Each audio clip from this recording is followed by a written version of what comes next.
This combination of effects, that is time awake and time of day, carries some significant implications for you to think about in terms of your workforce.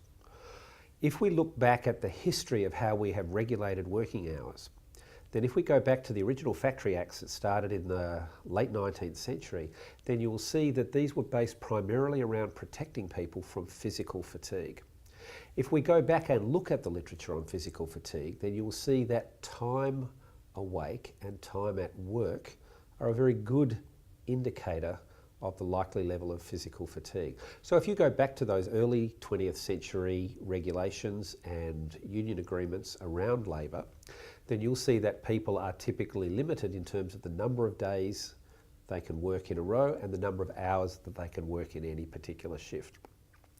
From a strictly scientific level, managing physical fatigue by regulating the number of hours in a day, the number of days in a week, and the timing of breaks within the shift is actually a very effective control.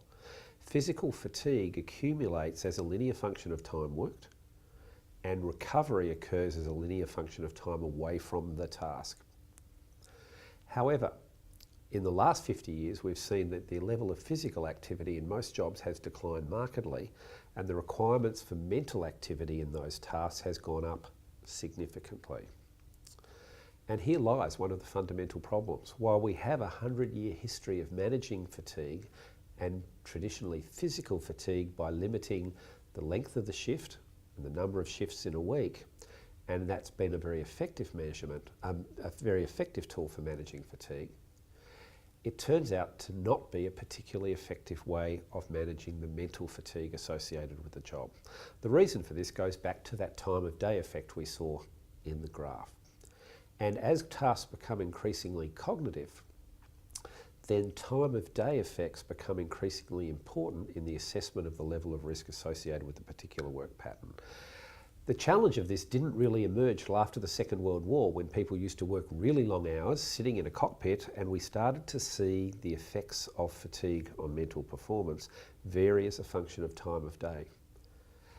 The difficulty we have now is that we have an 80-year history of regulation based around limiting shift duration and break durations.